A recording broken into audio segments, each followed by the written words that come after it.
Howdy, y'all, and welcome to Texaswatch for the week of Tuesday, June 23rd, 2020. I'm your host, Projekt, and joining me, as always, is the Tracer main with the biggest brain, Zay XO.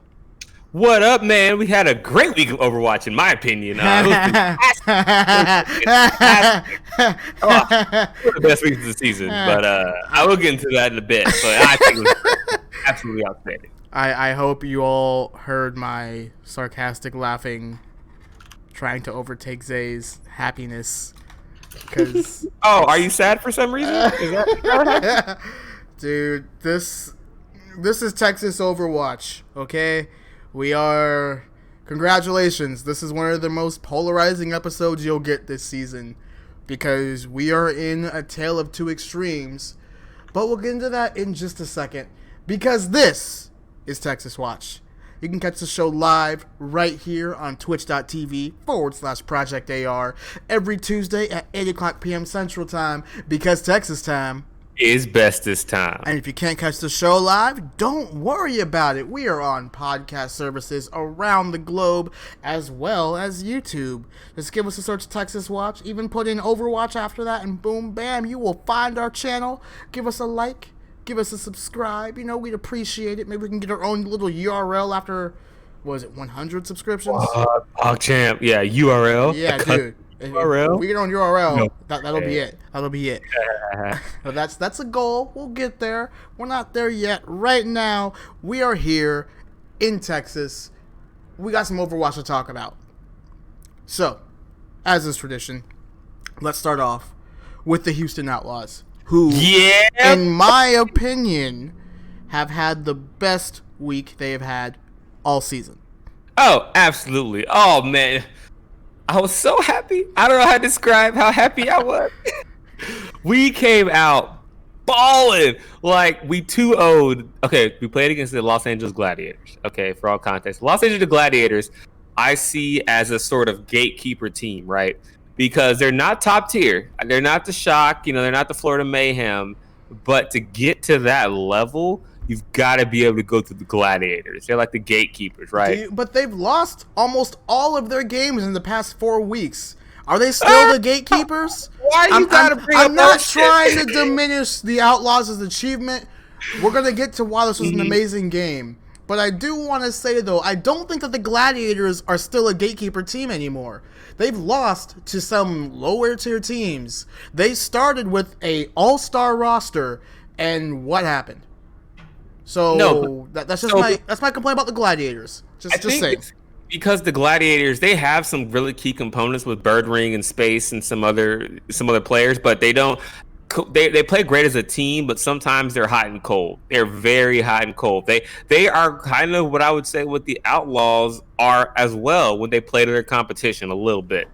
So in this game, though, I don't know. I mean, between Linkser and Dante, I was so impressed with Linkser because he was actually popping off on the Ashe. Granted, it took a damn mercy pocket for him to stay alive and get damage boosted, but I'll take it. I would take a win any way I can get it. But Dante overall on the Tracer, I love the fact that with this current meta we have is Tracer Ashe, and whoever's the best Tracer player is usually going to win the matchup. And we did with Dante. So it was an outstanding game to watch. I mean, starting out 2-0 on Control, and then going into Rialto, which is when Dante had one of the plays of the season, and then to go into halftime, we did lose Kings Row. But then to bounce back, I forgot the last map. What was it? I have it here. Oh, Hanamura. And then to come in on Hanamura and cap, like in the way we did, win it 2-1. It was great. It was actually a cohesive game by the Outlaws. And Linkser actually, he took some of the weight off of Dante's shoulders just enough so that Dante could move and flank and do whatever he wanted to do on the Tracer player. Because I don't think he played any other role besides Tracer the entire match. If I can, let's talk about Linkser before we start talking about Dante, because Dante was the MVP of this match. But Linkser, I feel like, is a larger conversation point. Because, yes, Dante carried, and then Linkser did pull some of his weight, but you even said it yourself, he needed the mercy pocket to actually pull that weight. Do you think that the Outlaws could have used a better hit scan to maybe have gotten even better results in this game? I don't think this is necessarily a better hit scan. I think in terms of Linkster is a very hot or cold player. He when he gets hot, he's one of the best Widowmakers in the league. I'll take him against Carpe when he's hot. I'm dead serious. But when he's not on, he's like not on. Like it's not even close. Like damn, if I'll take a Widow challenge against him when he's cold. Like it's that bad. Why is it always the hit scans that are hot and cold too? You ever notice that? No, but if you're a great hit scan, like you're not hot or cold. Like Carpe, I've never seen Carpe cold. Shax right now on the Tracer, not cold. Every game he's played, he's just that much better than everybody else. Is Shax their hit scan though, or is he just their Tracer player?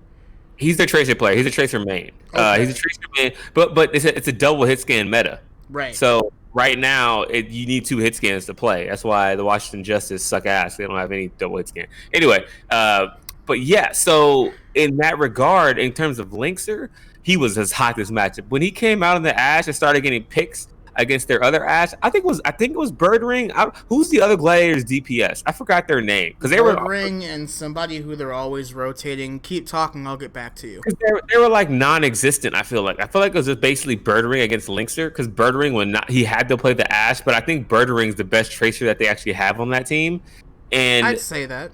He can't play both, right? So you have to pick one. So when you have a Tracer specialist against a non-Tracer specialist, like it doesn't end up well. So who is it? So they have 3 other DPS. They have Mirror, Jaru, and Kevster.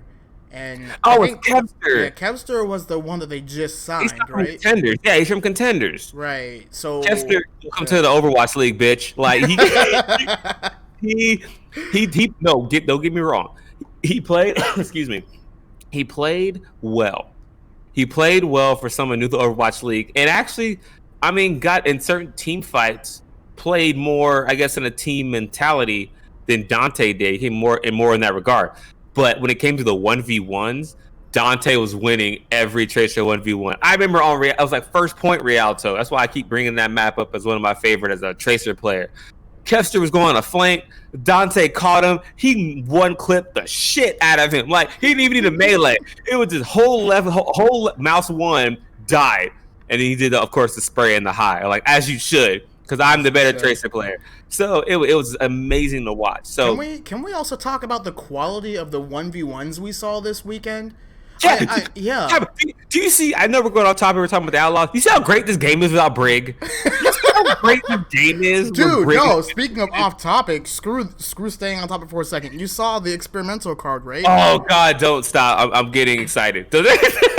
Yes. Should we save this for later in the show, or should we talk about this now? We can talk about it right now. Okay. So. Yeah, you saw. Obviously, you brought it up, so I'm sure you do know them. But yes, her shield cooldowns increased. You can't throw out armor when someone's full HP. I love it, and I think that I believe. Wait, was there was something else? So her full nerf is her repair pack no longer grants an additional armor health pool when healing full health targets, which is huge because that was what enabled so many people to just like. It hurts Tracer too, though. It hurts Tracer too. It hurts every flanking character. Yeah. Tracer, Genji, Sombra, but here's more.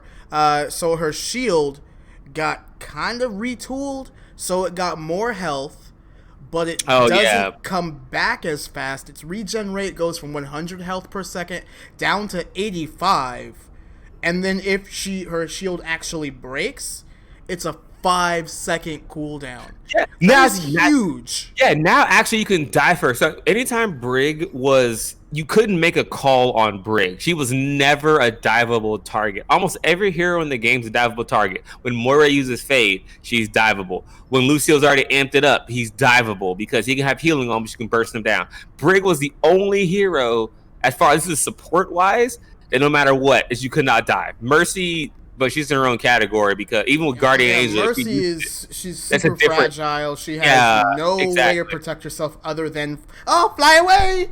Yeah, that's it. So she doesn't have a flail that heals herself. Right. So exactly. So the fact that Brig is now a diveable character, because when that shield breaks, you don't have to worry about shield bash anymore, and it's 5 seconds. So now the call it is Brig shield broken. Now you can dive the Brig and actually shit, kill you're her. right. And she still has her little flail that she can like push you away with.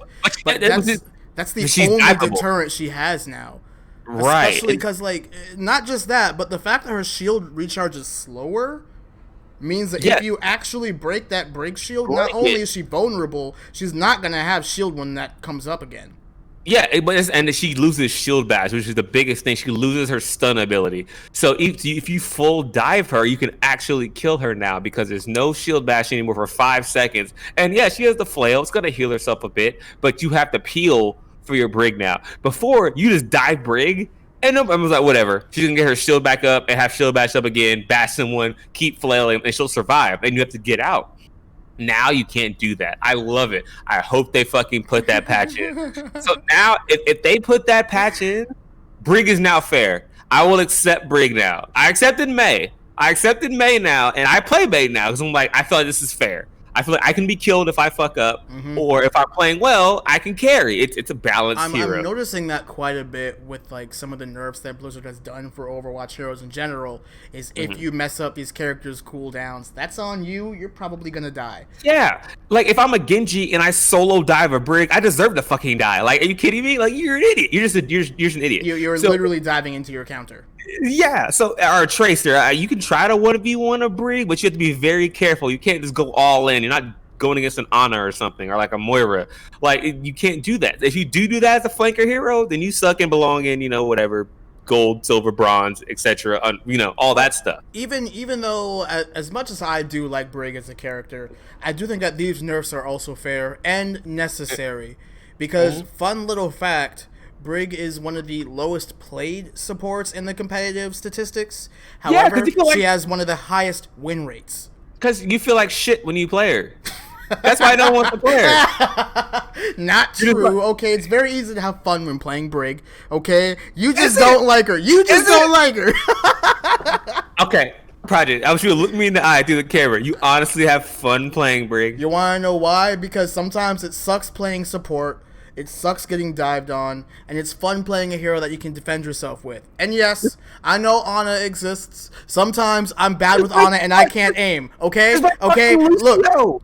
Just play Lucio. You just get the just stand around your team and you're doing your job. But I also like, walking in with Reinhardt, swinging that flail while he swings his hammer. That's fun gameplay. It's like you're a mini Ryan. You like playing Overwatch like this. Like live close. And you just walk forward holding left click. That's how you like to play Overwatch. Because there's no way you die. Like if you have press W and left click and I win. Okay, that makes me happy. What's wrong with that? What's wrong with that? That's fine. That's why the Moiras and Brigs exist, because there are some players who like to do that. But no, with this balance change, like I said, I think that Brig will be fair. I just want the character to be fair because it's so unfair when there's shield breaks. Looking at her new changes, it's forcing her to be much more of a backline support. Because, let's be honest, like, as someone who plays Brig, right, it's very easy to say, you know what, fuck this. I'm going to frontline because my tanks don't want to frontline. Guess what? All of these nerfs over time has made that harder and harder and harder. And these final nerfs, I really do feel like could be the nail in the coffin that says to Brigida players, you are not a tank. Thank you. You are, like... You're supposed to support your tanks, and you're supposed to stand back and support, because guess what role you're playing? Support. Exactly.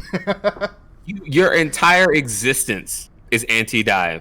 So protect the people that are diveable. That's all. Make her role that. When they're playing dive.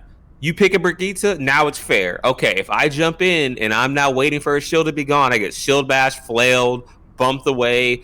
She armor packs the Ana I want to kill. She armor packs the Mercy, whoever it is, or the Zen if you want to go. I don't know why you want to Brig Zen, but if you do it, that other support armor. Zen? I mean, I don't know. I played it the other day. Brig, I can see like armor packs combo with Discord. Okay. Yeah, you do. Okay. Yeah, but like it's hard because you can't speed boost. You need it. I feel like they caught me to speed boost, but they don't have it. So you don't play that. But still, the fact is she's an anti-dive hero. Anyone you want to dive, Brig is supposed to stop you from doing that. And now it's more fair. Now she's not fucking invincible in the back line. But to bring this full circle back to my Outlaws, we don't need fucking Brig, so fuck that because we're great. I've seen y'all play Brig before. Don't act like you guys have never played. Yeah, but we only because we had to. Our supports are very aggressive. We play Moira, Lucio, Jack says Lucio, repels. I've seen Repel play Mercy a little bit too. Well, I mean, because you have to. That's what he played with the Linkser, with the Ashe. He had to play that because Linkser needs that pocket. So we'll just accept it because but it worked. That's the thing about our whole matchup was that it worked. And I like a lot of the times we made them feel uncomfortable. I loved actually on Hanamura. It was great when we came out on the hydration on the wrecking ball, fucked them up because they were running double shield. And hydration came in on Hanamura point 2 and was just screwing with their backline the entire time. And when you run double shield, you're stationary. He would roll through the whole group and go around and not die, and then come back and keep doing that. It got to a point where half the team was split on the high ground and trying to kill hydration, and we would win the frontline fight. So it was actually a well thought out, a great coaching, great team synergy, and great mechanics from our hit scans on this map. I mean, it was great. I have no bad words to say. I still have a lot of respect for the Gladiators, and as a team, I think they have a lot of great players. Birdring and Space sticking out as some of the best. Even Big Goose on the support is great. Big Goose and Shaz are like Shaz, yeah, like those are good, really good players, really good supports. Which I just realized they've been not rollovers. They have been the support for the Gladiators since season 1. Yeah. Is there anybody else aside from Carpe who has been in their own team's role for that long? For that long? For the whole league? No, he just got subbed out. Poco, yeah, but he's not starting anymore. Is he not starting anymore? Because they have Poco and Fury. Oh yeah, Fury is starting. Okay. You think that we're a fucking Philadelphia podcast with how much we talk about the Fusion.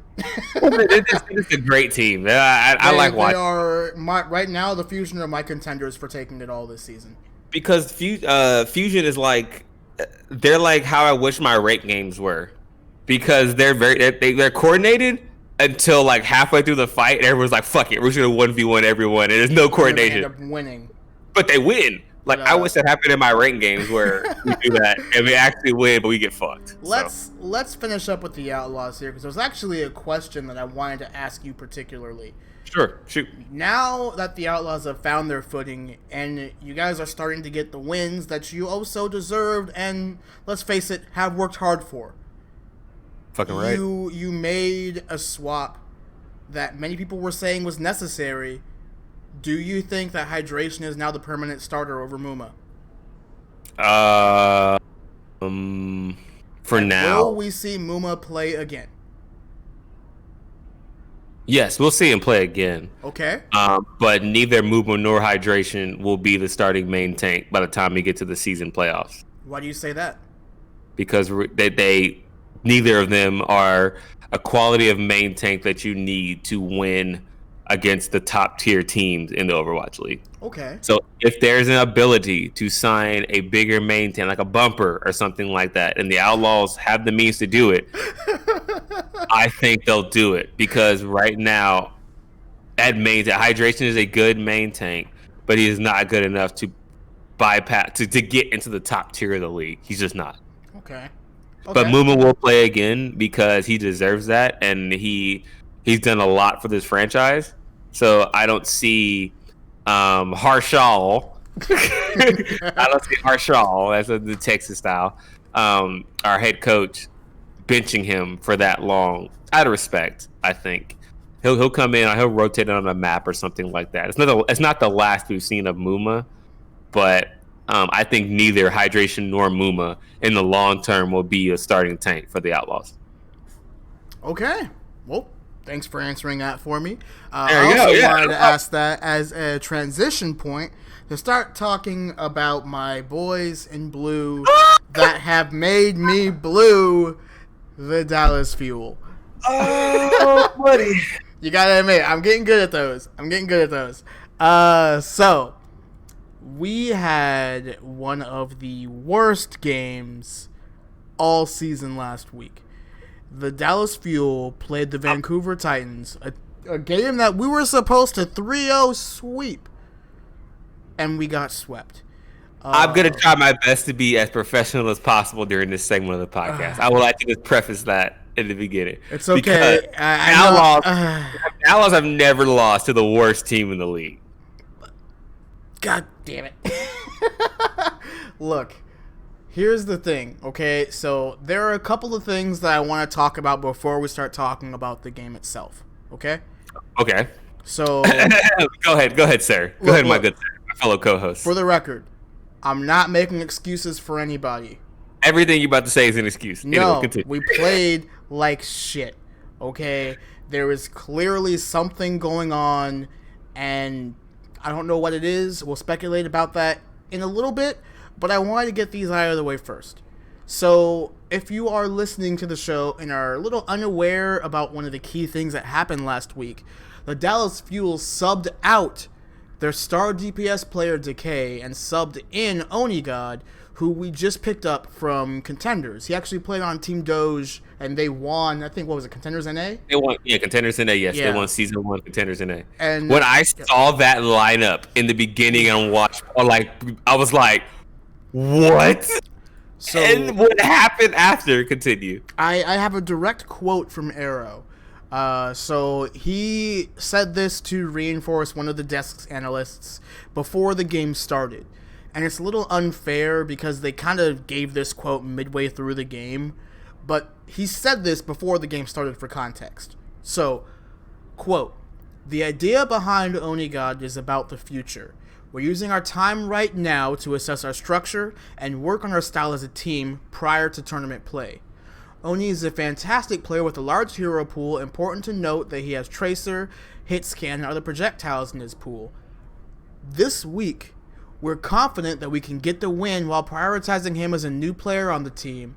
So Decay is taking some rest time, and Oni is getting worked on and into the rotation." So a couple of things about that. I'm listening. This is a very corporate-y coach PR speak answer. Mm-hmm. There has been some journalism, some people digging. Apparently, Decay did request for some time off, but there are different sources saying why he requested. I did some damn journalism for this shit, okay? Yeah, it's funny how you request time off after you had a 2-week break. Interesting. So that was one of the things, like, he just got back from a break, why not play him? The other thing was some people were saying that he has been practicing Valorant. I think confirmed by another team's coach. Was it the Justice coach? It was it was the Atlanta coach.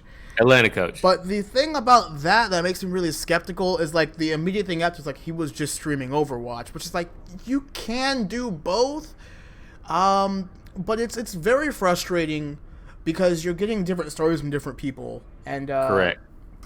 Only Decay knows what's in his head, and no one specifically talked to him. Yeah, at least no one anything from Decay himself. Exactly, but he said on his stream that it wasn't true. Right. He said that he hasn't burned out on Overwatch on his stream, which makes me think this is a good thing. You know, like the logic behind Arrow throwing Oni in like he did. I hate to say it, it does make sense. Statistically speaking. Taking a loss makes sense? No. Well, no, here's my thing. I think Arrow had no idea the Fuel sucked that bad without Decay. Like, let's be honest about this. Well, I am. On paper, if you told me beforehand, Decay is going to sit, we're going to put in Onigod against the Titans, I'd be like, the Dallas Fuel still win. Right. I would say the Fuel still win because this is an Overwatch League team with Overwatch League experience. They know how to fucking play the game. They're all good players. They're all good players. They went 3-2 against the Shock. This is a good team. So the way they lost just kind of it threw me for a loop, man. I don't know if they got told last minute, like, hey, 10 minutes for the game, Decay's not coming, we're putting in Onigod. that freaked them out? Did they scrim with Onigod? How soon did they know? These are the questions that put in my head. I mean, because how does it get that bad? I don't understand. Well, to answer a couple of them, as far as I know, Oni didn't have a whole lot of time to actually play with the team beforehand. Oh, no, it was obvious. It was pretty clear. He was still playing in Finland, I believe. So yes, he did have plenty of ping to deal with. And it's like, I understand from the coach's perspective, looking at it objectively as I fucking can. From a coach's perspective, you have a new player who you're trying to slot into your organization. You're going up against, statistically speaking, the worst team in the league. This is a great opportunity to win. To get his legs wet, like, hey, you're new, come on, let's get you used to playing on stage, air quote. Right. But the problem with this is he was so uninitiated, and I went back and I actually watched the VOD for most of this game. And it was pretty clear that, like, Oni as a player, like, we all play games, right? We have those times when you're playing, you're in the zone, you're hitting your shots, and then you get boomed, and all of a sudden you're missing all your shots and you can't keep up. There were plenty of instances where the Fuel as a team were playing like the Fuel that we've seen play all season. On Hollywood, the last map that we played, we actually had a really, really good attacking time. We were collapsing on Vancouver every opportunity that we had. We weren't letting them get on the payload, and a couple of times that they did, we pushed them right back off. We stayed grouped up, and then the people that needed to get their kills got their kills. But the reason is, on Dallas, you guys would do almost enough, and it felt like you were waiting on the big play that never came. Because that's what Decay was usually doing, was making the stick pulse bomb that got 2 kills. Before the fight started, the one clip on the support in the back line, that big play that won the fight, that wasn't there anymore. So when it came to just team synergy, winning fights as a team, it was proven that y'all aren't very good at that at all. There were a couple of moments, though, where we did see some pretty good synergy. A couple of times. Of course, you're going to win a team fight. Okay, I'm not saying you never won a team fight. Like, you guys did do it. But overall, it looked bad. We were playing, like, it was legit, as I was watching this game, right? It felt like I was watching a silver game versus a diamond game. Like, there was a team that was not coordinating. They weren't grouping up. There were a couple of times where I'm looking at Gamsu like, bro, what the fuck are you doing? Like, he's sitting there by himself as Orisa on top over on Hollywood Point B, right? Note has actually, like, I feel like Note is one of the few players on this team right now that is pulling his own weight. His Sigma play is actually really good. His Sigma play is serviceable. I think, I would think, like I said before, I think on the show that between Meko and Sigma, I think the Sigma plays about equal, and that's about how he played. I think it just, everyone does. It wasn't everyone's doing their job kind of game for the Dallas Fuel, and they're not used to playing that way. That's the whole vibe I got. They're used to someone making a splash play.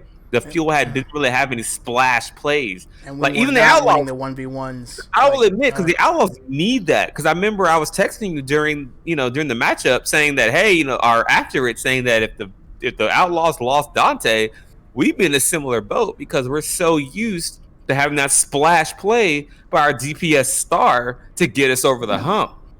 And we just didn't have that. Oni did his best, and he had some really good plays as Tracer, a couple of great Widow shots as well, but it's kind of hard to play a really twitchy, accurate, heavy hero when you are literally lagging a few milliseconds behind. Okay, it's more than a few milliseconds behind people.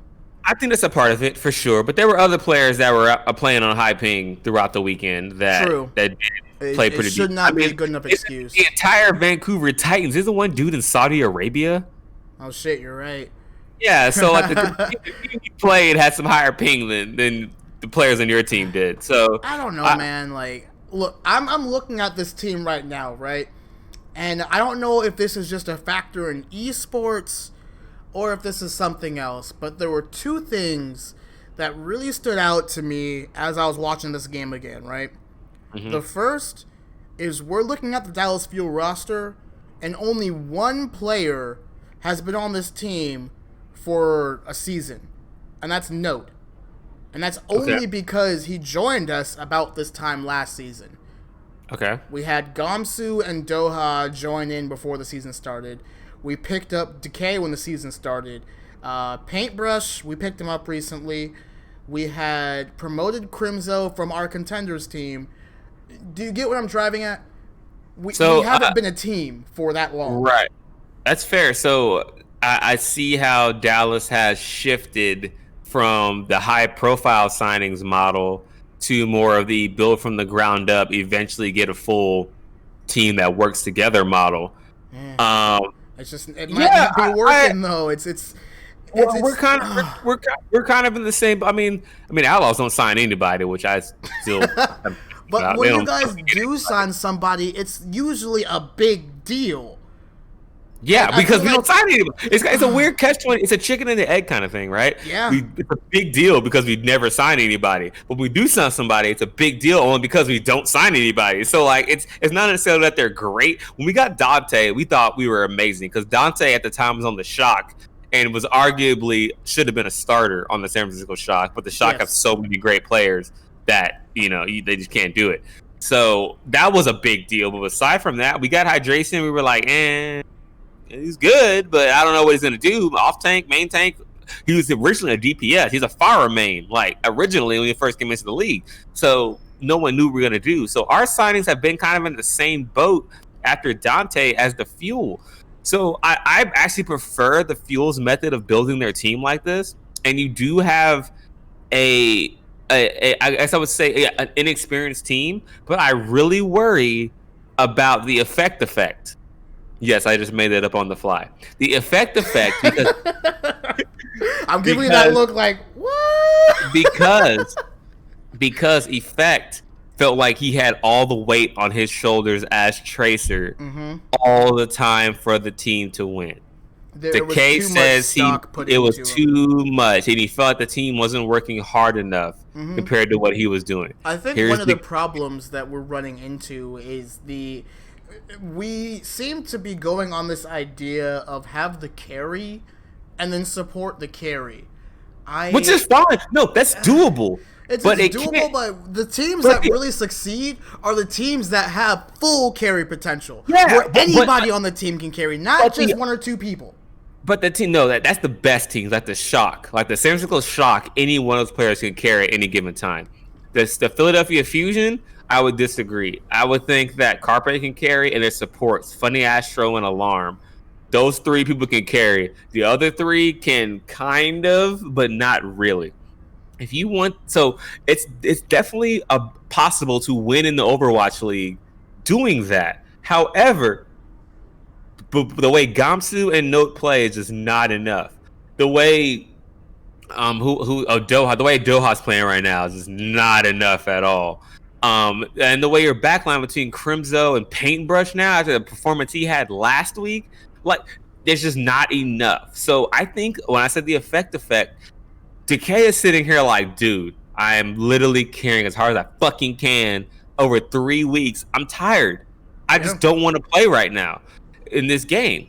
And then the coach is like, okay, it's the Titans. My team is good enough to win. We'll put in Oni God, who can play Tracer really well. And then they lose and get swept.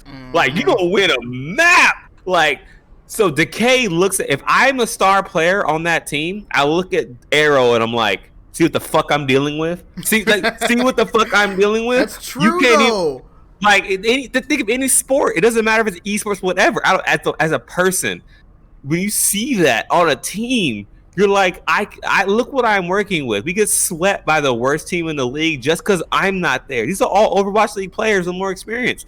So when I say the effect, that's how you lose star players because you don't support them enough.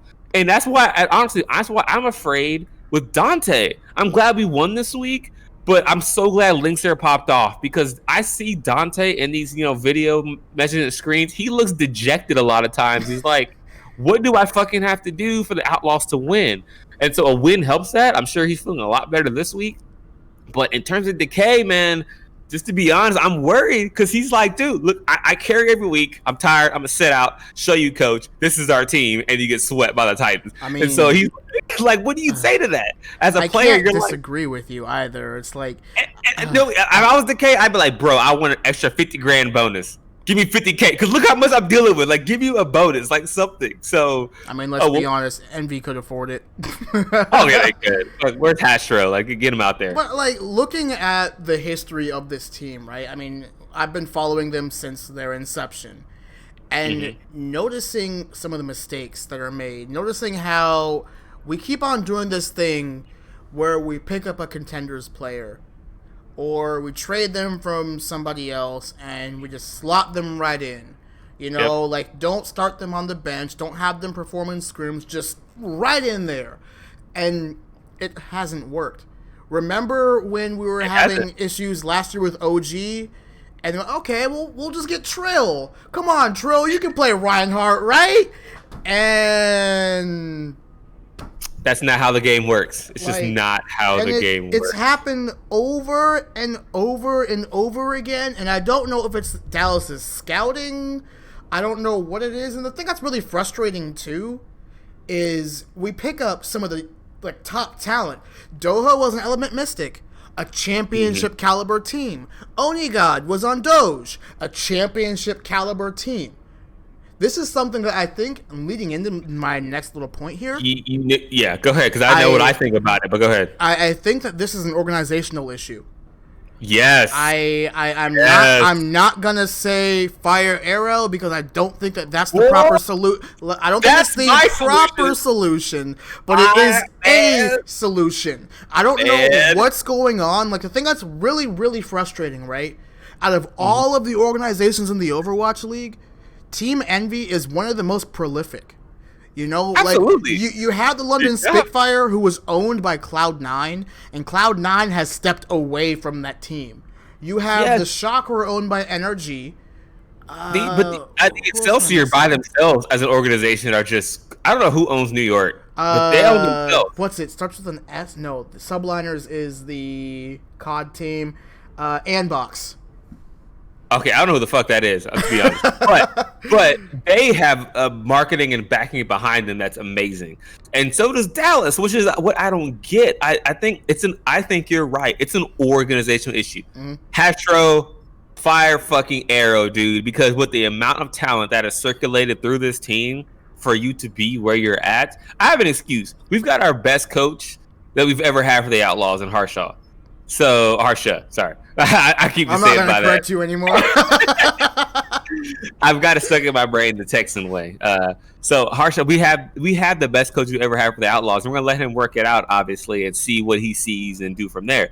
But you guys haven't had bad coaches. Kai at the time was actually, on the top of his game before he got fired. I mean, he took us to winning a championship. And then Arrow is not a bad coach either in his past record, and he now look where you are now. Well, so there's something happening here between maybe it's a discrepancy between what the product wants and what they want to show and the actual play on the field. Is it a marketing thing? Like, we have to play this person because we market. Like, I don't know what it is, but it's not a talent issue. You have the talent, enough talent on this team to be in the top 5. I mean, but I never get it with Dallas. Like, looking at this team, I think that there are a couple of things that it very well could be. We have Tasmo, who has been the GM since the beginning. I don't know how much interaction he actually has with the team, but we're looking at the whole picture right now, right? We have Arrow. We have Arrow, the head coach. He obviously has a lot of decisions that he makes, but he doesn't make all of the decisions. And Arrow was like, okay. Decay was like, I ain't playing. Arrow was like, all right, I guess I can't make you play. We have 3 assistant coaches who, if I recall correctly, only one of them has been with the team organization for longer than a season. So, like, we keep on rotating players in and out, coaches in and out, but at the top of the food chain, there's been 2 consistents. And I really hate the mentality of just fire somebody to replace them, because I do feel like usually whenever it What do comes you to mean? Why would you not? If you fire someone, you're going to replace them. I don't yeah, understand. no, I mean, like, I hate that that's the first thing that we go to. I feel Oh, like there are usually the better development. solutions that could be taken. Yeah, like player development, like actually spending. But think about it. All the top teams, who on those teams got developed? Like every one of the teams between the Shock, New York, all those players, the Mayhem weren't developed. They were assembled, Yeah. and then they were great because they're all great players at their respective roles. So it's an interesting argument to make. Is it better to nurture your talent and hope that it becomes something that is viable and can win a championship, or you just buy? I mean, Jesus Christ, when the fucking Overwatch League started, Mr. 150K Sinatra, like he was signed by the Shock, and they signed everybody on the Shock when they first started. Everyone was talking about the Fuel's roster. The Fuel had streamers, the Shock had gamers. Like that was literally what the difference was, And we and that's why literally had 2 streamers when we started to. yeah, y'all were looking for money and marketing, and the Shock were like, "We're about to win the fucking ship," and the London Spitfire, because they were all Korean at the time with Fury, Prophet, Bird Ring, and the rest of They're it. still all Korean. They're just not great. Yeah, they're not as good. But yeah, so and that's what happened. So the London Spitfire, when they won in season one, we're just like, we're gonna get the best players, not the most popular. And the Dallas Fuel Light, we're gonna get the most popular that are good, but big personalities, and it didn't work. Oh. So I think that maybe an organizational issue and a culture change may be needed. You know what? At the end of the day, just go all Korean. That's just what you have to do. We almost did for a while. But I mean, your point though, that the fact that we brought on streamers, that we brought on content creators, the fact that the Dallas Fuel are still one of the largest fan bases in Overwatch League, They are. even though we have had 2.5 abysmal seasons. Oh, okay, season 2 wasn't abysmal, but it was great at the start, and then we went to shit. Literally, like we lost almost every game after halfway. Yep. It's annoying, not only as a fan, but as somebody who's been invested, who has literally invested his time, his money, and effort into an organization that I don't want to say doesn't seem to give it back, because I feel like the Fuel organization does do a lot for its fans in meetups, it does, in events. It's just hard. You want to fucking win, like. I know we won, so I don't know how you feel right now because we won, but it was. I still remember going to that homestand, right, and I'm remembering like home and away games make a really big difference, but nobody likes going to a game and losing. Duh. You're like, I spent all this money, and it's like, wait, we didn't get the payoff? Welcome to sports. That's literally what every football, basketball, hockey, whatever, baseball, any team that you have heard of, that's what they deal with. And the owners and the people in charge have to fix that shit. Why do you think I stopped going to Kings games as a kid, Zay? Jesus, Sacramento. Oh, God. Yeah. Well, you were there with the Mike Bibby, Vlade Divac days. When I was serious was when the Kings were good, but that was only for like 2-3 seasons. Yeah, because the Lakers kick your ass. Yeah. The Lakers kick your ass every year because they had Kobe and Shaq, and the Kings never made it past Kobe and Shaq. Oh, man, that was good times when Sacramento was decent. But to finish off my point, because I kind of got ranty there at the end, I want to see some fucking change, not just some wins, okay? I am really tired of this structure of picking up players who are supposedly good. Don't get me wrong, Oni, he has shown himself. Decay, Doha has proven himself. Arc, like, DPS are good. You know what? Go. Sorry, I didn't mean to cut you off. You're good. I just want to see the right moves happen. And we've seen it in multiple teams around the league where if you're not getting wins, they just fucking blow it up. Like they change things, they bring on new players, they try to figure out what's wrong. And you would think that we had that figured out. But for some reason, we need a carry. For some reason, it's like, are y'all going cheap? Is that what it is? I don't. Oni God could not have been cheap. He just won a championship, and he had to have spent. I guarantee you, there were plenty of teams who wanted to pick up Oni, and didn't. You think so? You think there was a bidding war? So you think they did pay top dollar? Probably. Okay, I'll take your word for it in the benefit of the doubt. But I would say like between Paintbrush and Oni God, like these aren't big profile signings. Like you said, they never picked up anyone off the Titans, debacle. Granted, they couldn't because they wanted to stay on all Korean rosters, right? I was gonna say like they wanted to stay in Korea, so that maybe that's the reason for that. But wait, who was no, one person signed to the Justice, I thought, right? But the Justice are an all Korean roster now. Oh, so are they playing in Korea? Are they playing in Korea? I don't know, actually. Who picked up Slime? I forgot. It wasn't Soul, was it? No, it wasn't Soul. Shock? No. Someone picked up Twilight. The Shock picked up fucking Twilight. Yeah. And then they started him. I'm like, oh boy. If we could transition. I don't know if you have any more in the fuel, but I want to talk about that. Pretty much, I just want to see change within the organization.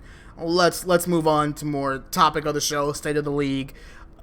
Yeah, we are seeing some powerhouses form, dude. We need a fucking salary cap in Overwatch League, because I don't know how much they fucking paid Twilight, but the Shock have to have the most expensive roster in the fucking league. You have Twilight, Rascal, Moth, like Super, the literal Chad of Overwatch League. Oh god, fuck. I love Super though. How can you not? How can you I don't. He's cocky. He's funny. He actually knows how to like. Oh, do you like Dogman? Yes, actually. Oh, so you like those guys? Okay, I like the guys who can play the character because, like, I'm sorry, like I get that it's esports. I get that we're nerds, but like, if I have an interview with you, I expect you to actually play along, not just we played good. I did my job. And everybody else on the team did work really hard. No, I'm not a big fan of the baby bays, the Dogmans, the Supers. I want the Chads. Give me more Chads, bro. I'm more. I like the Sinatras, the Sure Fours, the humble but still. The humble but toxic. If you fuck with me, dude, like Sure Four, be like, get off my dick, you motherfucker. Like, will kill. Like he will like. I'm at the low key, but if you fuck with me, like, I'm gonna do something. But Dante's the same way. Dante's like, I'm laid back, but I will talk shit if you try to get in my face. I prefer that style because the baby bays, Dogmans, and Supers, and I'm missing one big one, I think, too. I mean, it was Bumper, but those dudes, when they get shat on, they shut up, and I'm like, oh, well, now you're gonna shut up just because you're getting shit on. So like, you're fake at everything you do. When you get beat down, but in the terms of the Shock, though, Super kind of wins most of the time. He's on the bench. He doesn't even start. Smurf starts over him. Yeah, he's on the fucking bench. He played what? Remember we played Sigma last week? Oh my god, Super Sigma! The Stalkers, the whole organization's a fucking BM. It's a giant BM. Bad mouthing. That was. When I saw that, I was like, "This is fucking ridiculous." I turned the match off on Junkertown. I was like, "I'm not watching this anymore." Dude, how can you tokens, bro? The fuck? Oh, I stopped watching it. Excuse me. No, chill out. But real talk though, my tokens are broken. I'll have it watching. Mm-hmm. I was watching on my computer for over at least 2 hours, and they have not gone to my. And it says at the bottom, you are logged in to acquire whatever it does on the Owl website, right? Yeah, and I don't get any tokens. That is weird because like I watched the player and I just full screen it on my TV. And then that's what I did. I full screened it on my TV the first week or the first couple weeks, and I didn't get any tokens. So I said, okay, maybe it's something weird. So I sat on my computer and actually watched it, full screen on there, and I still don't get any tokens. You should email Blizzard and be like, bitch, you can see I watch. Where's my tokens? I would do a contact us for this because this is ridiculous. Honestly, in regards to tokens, I think that if you watch like every game up until All-Star Weekend, we should have enough to get the skins for free. I don't know about both. All the skins or which skins? The All-Star skins. I think we'll be enough to buy at least one of them. I don't know about both. When is All Star this year? End of the season. Oh yeah, they did the Super Bowl shit where it's Yeah. like before the playoff, like there's a break where they do All Star, then they do the championship. Where's the championship? Where's it at again? They haven't said anything thanks to well, COVID. I guess, can they have it? Yeah, like can you really do a championship? Well, here's my question too: is like we're leading into the end of the season now, or second half of the season rather, where every month we're having a tournament. But what's gonna happen when we get to the end of the season? When we have the APAC teams who have been playing each other for the last 6 to 8 weeks, and then you have the NA teams doing the same, how do you decide who's the best? Are we going to have 2 champions? That's a good question. Because it's really not fair that the APAC teams have only played each other and the North American teams only play each other. So they'll have to do it. They'll have to split it. They'll do like a top 4 and a top 4, something like that. I think that's the only way you can do it, which kind of isn't fair given the fact that North America has 13 teams and the Asian region has 6, I think. 7. 7. Because one team gets a bye every monthly tournament. So I think it's 7. So yeah, because 13 and 7 is 20. So that's an even number. So yeah, that makes sense. So yeah, I think you're right there. I don't think it's fair, but I think they'll do like 4 and 4, which is still not fair because there's 7 teams and 4 of the Asian teams get in, and only 4 of the or 6, whatever you want, of the North American teams get in. Well, but you want to pander to that though, because really your market is South Korea. That's your fucking market. That's the people who are gonna keep the game alive, like StarCraft, Blizzard's other game. Blizzard knows where their bread is buttered. They want to make sure the Asian region is happy, and that's what they're going to get into. Let's ask this, because COVID-19 has rocked the world in... No, it hasn't. What do you mean? What's this COVID-19 you're talking about? It's not like I've been in my house for 2 weeks or more. I just want to say 2 weeks made me feel better. It's been like 3 months. It's been so long. But no, like the Asian countries, they're handling it different than we have. So we could have a scenario to where by when would the finals be, like August, September? Holy shit, that's in like 3 months. Yep. Are you excited for the post-owl depression to hit? Well, hopefully. So low key, this could be a perfect sports season for me, and I'm going to branch this outside of esports because when owl ends in like August, football is going to start super late, and so is the NBA. Yeah. So NBA, the finals are going to be in October, during the middle of the college and NFL season. Usually the NBA finals are in like May. Yeah, I thought they were in like February usually. Yeah, exactly, but it's postponed. Remember, they're going to put them in a bubble in Orlando. They haven't even finished the regular season yet. I thought that they were only doing that for the NFL. No, they're restarting the NBA July 31st. The NBA is not going to finish their season till end of August, September, and NBA finals are going to be in October. So, like, you get the NBA finals and college football and NFL starting all in the same, like, September, October, November area. So, I'm happy as a sports fan and an esports fan. I'm going to go from Overwatch to football to no fans in the stadium to, yep. I'm just like, I don't know how we're going to be doing this. You know, like, if we actually see the grand finals over online, I don't think that'll be very good. One thing that we have yet to talk about, and I don't mean just we, but I mean the greater Overwatch community as a whole, is cheaters. When you have LAN games, it's easy to monitor everybody's computer to make sure everybody's playing properly. Like, there are literally people played to make sure players aren't cheating while they are playing the game. But we have no way to check that now. We could very easily have teams that are playing a Widow that has wall hacks on. And how do we know? Kitty says hi. Kitty cam. I don't know. Like, that's just been something that's concerned me a little bit, just as like this season goes on. Because when we first initially heard about coronavirus, right?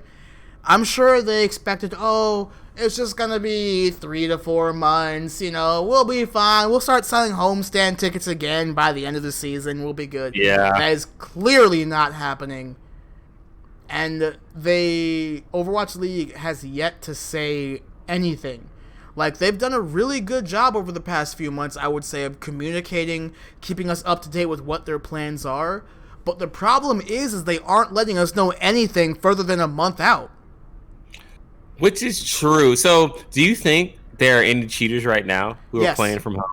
Yes, absolutely. Really? Yes. You think so? You think so? So, you're gonna take this. You have evidence. You're gonna take this as you're saying that because they kicked your ass. I was watching the Field Vancouver game, and there was a moment on Junkertown where Onigod did the whole widow thing where you like grapple up in the air. Yeah. I think Shredlocked was their widow. I'm not sure. Yeah, Shredlocked. Yeah. He was looking in that general direction, and then as soon as Onigod popped up in the sky, went headshot. And I was like, either his aim is fucking perfect or something else. Because it was literally like, I was watching Onigod's POV when it happened. It was one of those headshots where you're like, how did that happen? Well, he could just be good. I don't know. I don't know if that's enough the thing to say. It's hard because these are pros. These are people who are actually often accused of cheating because they're so good. So it's hard to say, but when money is on the line, there are a lot of people who are willing to turn a blind eye and do the wrong thing to make more money. And that's true. Just because these are mostly 18 to 24-year-olds does not mean they're pure of heart and does not mean they're not willing to cheat. I don't think it's that rampant because I think for the most part, Vancouver Titans would be an exception because they're obviously all playing from home. But a lot of these teams are in team houses, I would think, and I think I would hope at least the integrity of the league between the coaches and other players there, they'd be like, bro, don't fucking put the USB stick in, dude. Don't do it. Don't put in the USB stick. Puts in the USB. Oh shit, he put in the.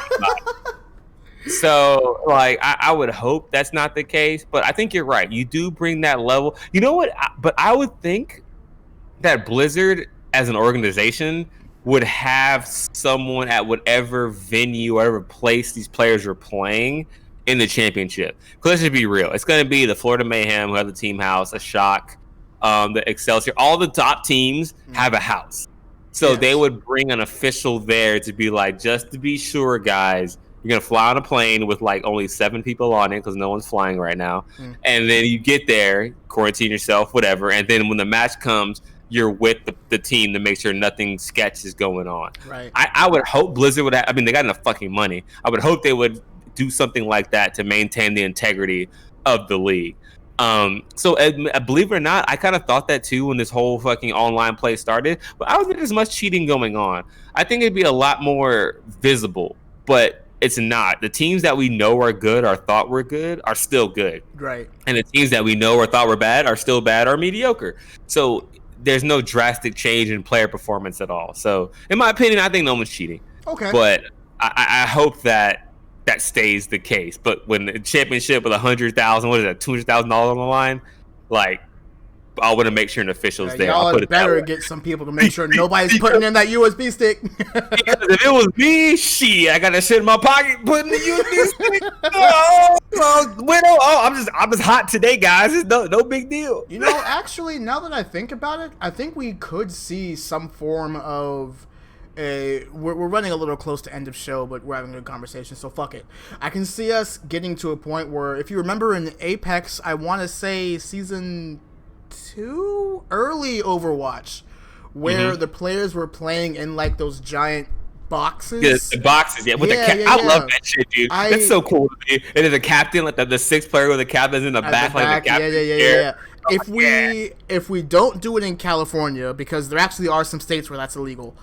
Did I just hear a kitty meow? You did. That was like, he wants attention, but I'm talking on a show.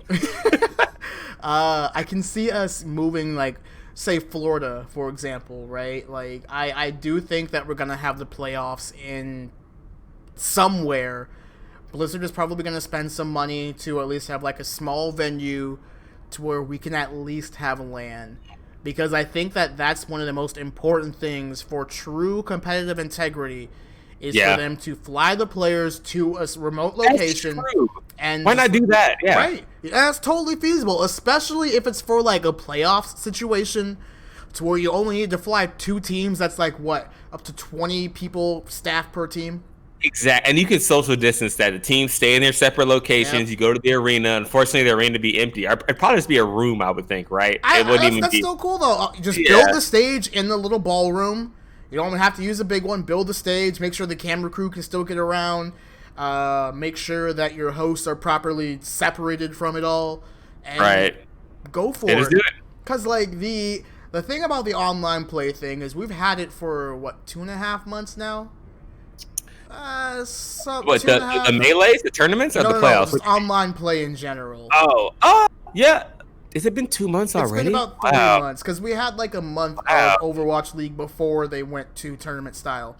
Right. And I don't want to say I'm getting tired of the online thing because I mean, shit, we're fucking doing it. Yeah, pretty much. But, I mean, I'm just kind of tired of the online thing in terms of I can't go to homestands. Yes. Like, I don't mind. Like, if there's a event that's like in Washington, I'd be like, whatever. They don't have their homestand. Tough break. But then if it's not in Dallas or Houston, I'm just like, oh, I want to go. Like, yeah. I'm all like invested now. Hey, so it's pretty selfish of me, but.